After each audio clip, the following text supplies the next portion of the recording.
In this episode, I am going to go deeper into my thoughts on how it's just you and that there are no parts, no ego, no shadow, and no, not even a puzzle self.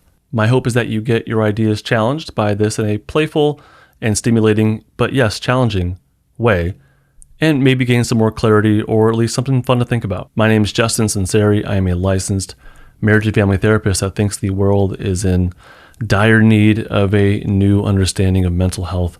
Welcome to Stuck Not Broken. This podcast is not therapy, nor is it intended to be a replacement for therapy. So this is going to be a challenging episode. The point here was to go over some rebuttals to the episode 149, where I laid out the case about I don't think you have parts. I don't think you have shadow self. I don't think you have ego. I don't think these are real things. Like, these are metaphors that can be helpful. That's the basic idea. Go back to listen to episode 149 if you have not. This is not going to make as much sense to you. I would really encourage you to listen to episode 149 before you go into this one.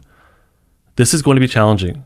I'm going to do the best I can to handle this lightly, but in all honesty, a little bit of sarcasm is probably going to come out. I don't take these ideas very seriously. I don't. I mean, I take them seriously enough to comment on, but this is me being nice, okay? I'm going to do the best I can. I do appreciate the rebuttals. I do appreciate the disagreements. Everyone was super cool about it, so I'm going to try and match your energy of being really tactful about these things. But I'm finding the more I talk about this, I actually feel pretty strongly about it. Or maybe one of my parts does. Wink, joke. That's a joke. I'm trying to start off light, okay? We got to start off a little bit light. I appreciate you. But this is going to be a challenge. We can handle this. Grab my hand. Let's go. So the first thing here that I have to address is that I thought, and I was wrong about this. I'm going to tell you right now I was wrong. I thought that parts in particular, but also the shadow stuff and the ego stuff, I thought these were metaphors. I thought these were known to be metaphors. I thought that we were all in on this. And then I went to the IFS website, and I'm going to focus on IFS a bit more this episode because that's kind of what the objections were about. People really are into this IFS stuff. And there was also some shadow stuff and ego stuff that people were like, no, that there's some meaning to this. And okay. And I'll be honest, for the most part, I don't disagree with people. I actually thought that we're like pretty much on the same page with a lot of this stuff, but there is a point where I depart from you, okay? And that's kind of what I want to make clear here. I'm not going to go through each of the disagreements because there's a bunch of points where I feel like I addressed them already in episode 149. I don't want to go over it all over again, but there are some departures that I need to clear up. So the first thing here is I was wrong about IFS. It's not a metaphor. They mean it very literally. They mean it very literally. They literally think and assume that you have parts, sub-personalities. And this is directly from the website. It says on the ifsinstitute.com, it says there's an article called Internal Family Systems Model Outline. It says it is the nature of the mind to be subdivided into an indeterminate number of sub-personalities or parts. How they know that, I have no idea. They're just assuming it. They're asserting it. They're saying this is how things are, with no evidence. That cannot be good enough. Philosophically, scientifically, in the realm of people entrusting their mental health to you, that cannot be good enough, in my opinion. That is not good enough to just say, here's the way it is. Same thing with Freud and all of his ideas. Same thing with the shadow stuff. We cannot just say, well, this is the truth without evidence. I am saying that you don't have these things. I'm saying that metaphorically these are useful. I laid that out in episode 149. I'm not going to go into that again. But they mean it literally. And so this becomes something else. If they had just said, these are metaphors, and we want you to use this metaphor as a way to get to your truer experience, I have no problem with that. There's a level of equality there. There's not this like person on a mountain who comes back and says, I have the truth, and here you go, I'm bestowing it upon you by my workbook and my course. Like when we say, hey, I have this idea, it's a metaphor that I want to add use in my therapy. Are you on the same page? You can say yes or no, but we're on the same page. We know it's a metaphor. We know it's made up, and that's okay. That there's a lot of utility to metaphors and using your imagination. That's the same page. That's fine. But when you're saying, I know the truth about reality, and reality is that you have parts to your personality, without defining what a subpersonality is, but without defining what the nature of the mind. This says it is the nature of the mind. So this is not just an IFS issue. This is a psychology issue. We are terrible with explaining what we mean. Any therapist, any psychologist, anybody really, honestly, will, if you ask them, what is the mind? What is consciousness? They will have a different answer because we are terrible at defining things. We just sort of run with it. And I'm guilty of that too. So that's on me as well. And I'm working on clarifying those ideas in my mind, I just did it. I'm working on my understanding of what these things could mean. But I'm part of the problem, and I have to admit that. I have to. It's a psychology issue. It's not an IFS issue. It's a psychology issue. We are terrible at explaining what we mean. We just sort of assert things. That's a big issue. So IFS goes beyond that, though, and they assert that not only is mind something, but that they know the true nature of the mind, and that the true nature of the mind involves parts or subpersonalities. Okay. The second point of this is that they say everyone has a self, and the self can and should lead the individual's internal system. They're not calling it a metaphor. They mean this literally. That's a whole different level of what we're dealing with here. That requires some level of proof or evidence, not just theorizing, not just playing around with ideas. Okay, here's the first big point, the big departure here, one of the big departures that I have from other people, which is they were saying to me, well, no, it doesn't add a cognitive layer. It actually adds an experiential layer. Now, I agree to some extent. I agree that these things can lead to an experiential or experience, a new experience, a more direct felt experience. It can lead to that, but it has to involve these cognitions. It has to involve what I call metaphors. So the shadow stuff and the ego and the parts. You have to believe that in order to get to the experience. So it could eventually get there, but the added cognitive layer is the fact that you have to have this knowledge first. You have to believe specifically what IFS is saying. They're saying this is the truth.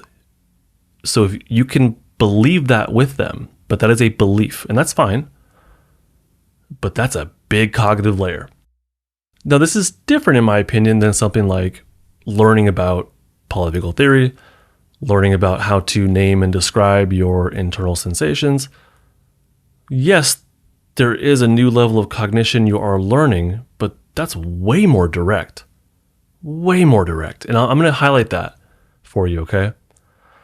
But before I do that, I also want to point out that it's not necessary. And I said this in episode 149, but these added layers are not necessary. The way that I work, I don't do this stuff at all. If anything, to me, it clouds the issue. It makes it more difficult, in my opinion, to bring in new ways of thinking, to tell my client, hey, here's how you should think about this. And here parts and whatever, shadows and no, I was like, no, but we can get to the direct experience. We can do that. We don't need to go through these cognitive layers. We don't have to use these metaphors. Now, I fully believe that metaphors and imagination are very useful. I do that a lot. I don't use these ones in particular. And when I do use them, I make it very clear, hey, we're going to play pretend. And I say, let's just play pretend. Let's just use our imagination. And then I'll use some sort of metaphor or imaginative image that is relevant to that client. I don't tell them what they should think before they get to their direct experience. I use something relevant to them. Usually they come up with it themselves, and I kind of encourage it and say, hey, let's stick with that. Let's play with that. I don't tell them, this is how you should think in order to get to your somatic or felt sense. I don't do that. That's me. So it's not necessary. It's not necessary. Like, it's just not necessary to believe in these things. Because it's, again, when you're asserting this is how the world is, that requires a level of belief. If you're saying this is a metaphor, we don't have to believe that. We could just join in with the metaphor. We can be a part of that with people proposing that. Just like with puzzle self-therapy, that's a metaphor. You can join me on that if you want. It's not real. Don't do that. But theoretically, you could join me on that. I could say, hey, I have a metaphor. Do you want to join me? And you could say, yeah. If I say, hey, no, you do have a puzzle inside of you, it is there. In reality, you do have a puzzle inside of you. And if you say, you're right, I do, now you're believing me. That's different. And yeah, let me get back to this. So yes, it does absolutely add a cognitive layer. And in my opinion, many cognitive layers that are not necessary. And I do think that's way different than learning about things that are grounded in reality, like polyvagal theory, like describing your somatic sensations, just getting directly to it. Now, IFS, rather than just getting directly to the experience, they tell you that no, you first have to learn and believe that you have parts, you have subpersonalities, but these parts also have their own wants. And these parts also interact with each other. Can you hear how the layering is happening? It's not just one layer, it's multiple layers. Let's go deeper into that. This is from the IFS website regarding firefighters. There's 3 points. I mixed up point 2 and 3 just because I thought it flowed better for this. So this is what they say about firefighters, okay? Point 1, firefighters are a group of, I'll put links in the description. Firefighters are a group of parts, not a part, but a group of parts, that's new to me, that react when exiles are activated in an effort to control and extinguish their feelings. So that's point 1, not part 1, point 1. And just from this, we can see layers of concepts and layers of sub-concepts that you would have to believe in order to get to your felt sense. And it could be helpful. I'm not dismissing that. I just don't think it's necessary. So for a lot of us, maybe for you, you do need it. Fine, that's fine. Now, here are the layers of concepts and sub-concepts. The first layer that I'm seeing here is the concept of parts. And not just the concept, but they're declaring this as reality. So there's the concept of part, or the reality of parts that you have to believe in first. Then the concept of groups of parts. Then the parts reacting to each other. Then the concept of firefighters in particular. Then the concept of exiles. Then the concept that parts have their own feelings. Then the concept that parts are parts attempt to react to another part's reactions. Or that parts react to other parts' reactions. So they have reactions to each other, they interact with each other, they have feelings, they have desires, they have thoughts. That's just part 1. And do you see the numerous levels of layers that you would have to understand to get to where you want to get to? If, hopefully, you get to where you want to get to.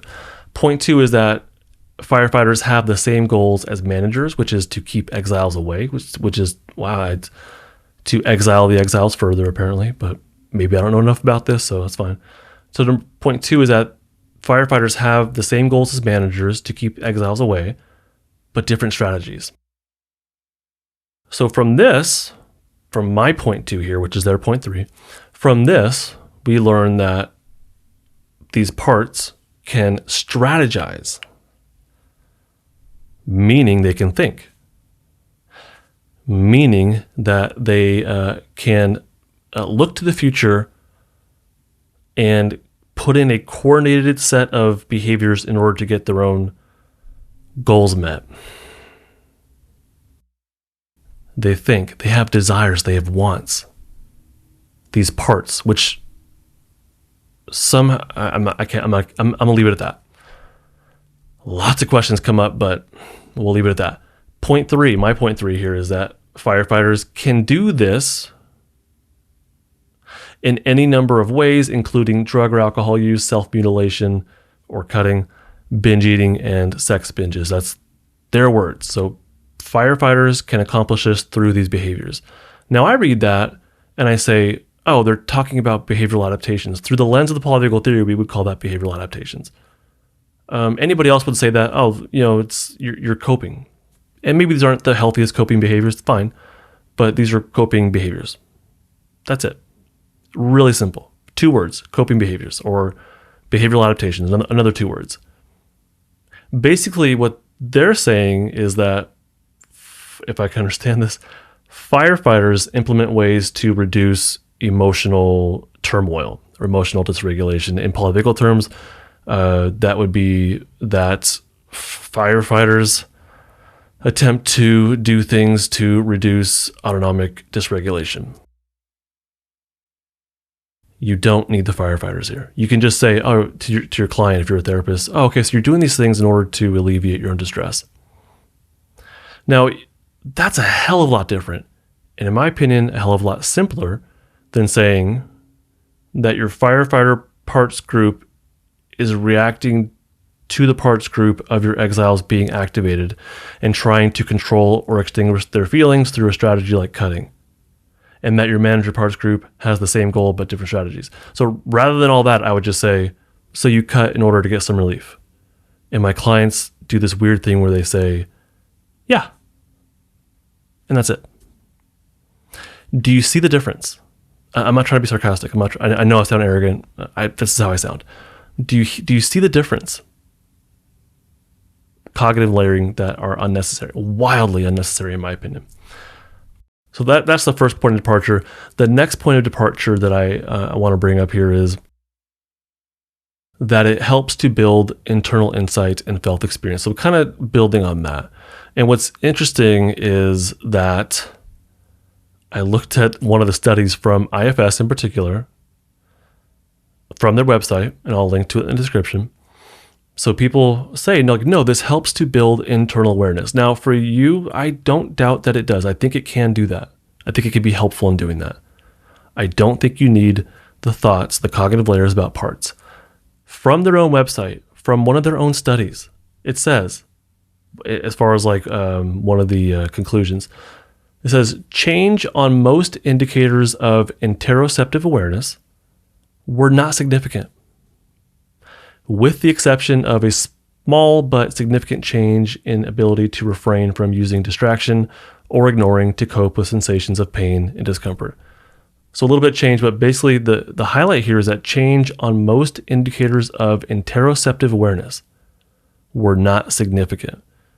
So the thing that people like about this model is that it helps them to look inward and to build a greater sense of felt sense, more access to their felt sense. And if you get that, awesome, I'm happy for you. But according to one of their own studies, it didn't do that. Now, this same study, I'm going to go on a little bit more here. This same study listed what was helpful, what helped this, because the study did have good results. And by the way, I respect that they put all of this in their study. They should be transparent, and I appreciated that about them. So I don't think that they're dishonest. I'm not trying to say that. I really respected that this was included.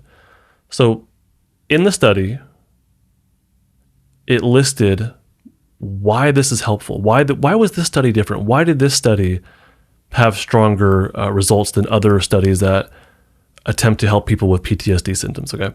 So this same study said that the first thing was that it's an open, uncontrolled trial, which means they weren't comparing it to anything within the trial.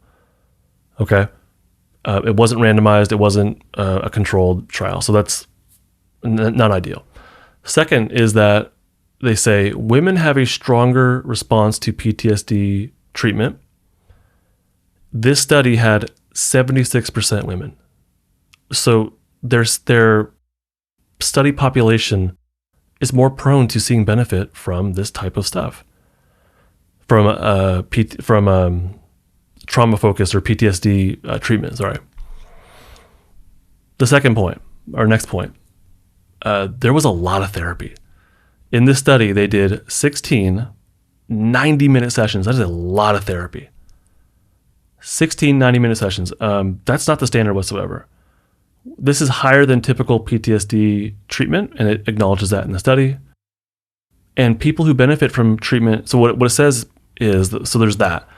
But what it says is that people in the study, what it says is that people who benefit from treatment early on tend to stay in treatment longer, and that the benefits of treatment accumulate. So basically, longer treatment leads to greater positive results for those that see benefit initially. And remember, this is with women who see typically more benefit than non-women. This has nothing to do with parts.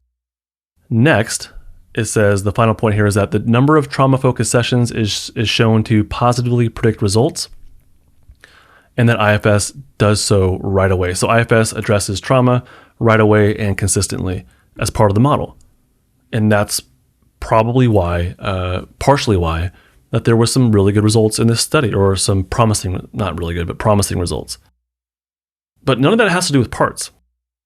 None of that has to do with parts work. None of that has to do with understanding things as parts. So I will go one step further with this. The same study says in the conclusion that IFS may provide an alternative to interventions using cognitive and exposure-based methods, sure, in that it utilizes a comprehensive, mindful, and compassion-based approach.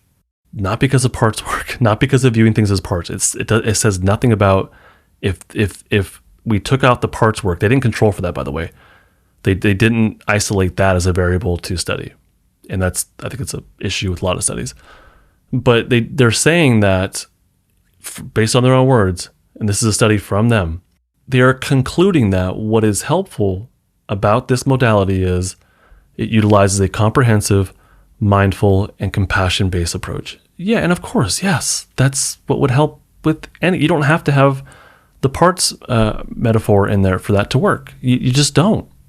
So can it build internal insight and felt experience? I think for some people, absolutely can. For you, I'm not going to doubt it. I don't like disbelieve you.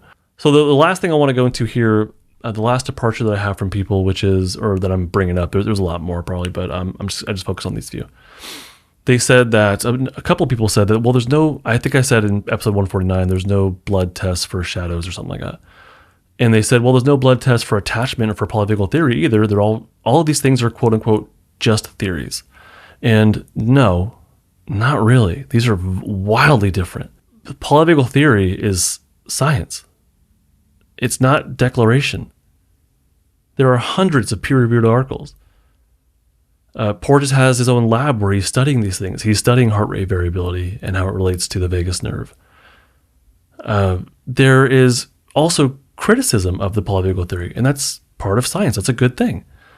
There's I think his name's Grossman. He's a serious critic of the polyvagal theory. I don't know if anyone else, but he's kind of the one, and Porges has responded to him. So there is real critiques of the polyvagal theory, or at least a critique. But that's the norm for science. That's okay. Because ultimately what Porges puts out can be wrong. It can be disputed. Somebody can come along and say, you've got it wrong because of this. I have new evidence to bring to you. That's not true for internal family systems or shadow work or whatever. All I can do is make a logical argument against it and really ask for evidence. Like, well, show me the parts. Like, show me.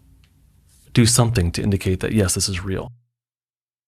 Beyond that, it's the burden is not mine to disprove it. I'm trying to bring an alternative way of viewing things. And yes, flat out negating this stuff. But the burden is not mine to disprove this stuff. The burden is on the people making this up to prove it. That's not my burden. I think this is an interesting discussion. So polyvagal theory is science. There are hypotheses involved, and there's an element of falsifiability. That's not IFS. That's not shadow work. That's not ego.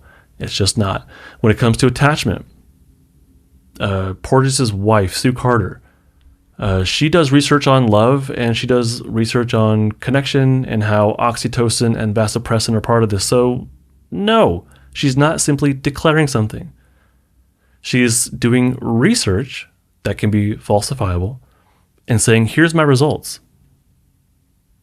That's way different than, going off into a different room for 10 minutes and coming back and saying, I've got it.